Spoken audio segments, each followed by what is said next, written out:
बेळगावसह सीमा भागात राष्ट्रपती राजवट लागू करा.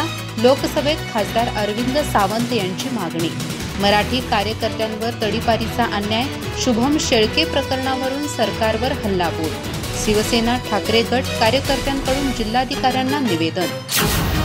बेळगावसह सीमा भागात राष्ट्रपती राजवट लागू करण्यात यावी अशी ठाम मागणी शिवसेना ठाकरे गटचे खासदार अरविंद सावंत यांनी लोकसभेत केली आहे. मराठी भाषिकांवर कर्नाटक प्रशासनाकडून अन्याय होत असल्याचं त्यांनी यावेळी स्पष्ट केलं. विशेषतः मराठी कार्यकर्ता शुभम शेळके यांच्यावर तडीपारीची कारवाई ही मुद्दा बनली असून ती संपूर्ण मराठी समाजासाठी धक्कादायक असल्याचं सावंत यांनी म्हटलं आहे. लोकसभेत बोलताना खासदार सावंत म्हणाले, 1 मे 1960 रोजी महाराष्ट्राची निर्मिती 106 हुतात्म्यांच्या बलिदानातून झाली. तरीही बेळगाव, कारवार, भालकी, बिदर, निपाणी हे भाग महाराष्ट्रात आलेले नाहीत. त्यानंतर आजपर्यंत सीमा भागातील मराठी भाषिक नागरिक संघर्ष करत आहेत. आता या भागात जो कोणी मराठीसाठी लढतो त्याच्यावर अन्याय होतो, त्याला तडीपार केलं जातं. शुभम शेळके हा कार्यकर्ता विधानसभेची निवडणूक लढला आणि आज त्यालाही तडीपारीची नोटीस बजावण्यात आली आहे.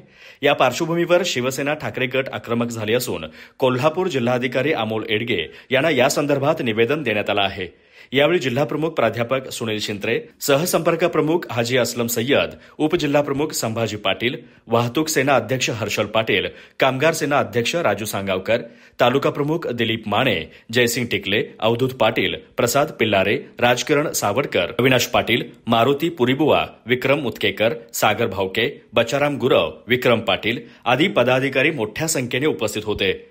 मराठी भाषिकांच्या अस्तित्वाचा आणि न्याय हक्काचा प्रश्न पुन्हा एकदा केंद्राच्या दारात मांडण्यात आला असून केंद्र सरकार या गंभीर विषयाकडे कसा प्रतिसाद देईल याकडे आता सीमा भागातील जनतेचं लक्ष लागलं आहे. अधिक माहिती आणि ताज्या घडामोडींसाठी आजच आमचे चॅनल सबस्क्राईब करा.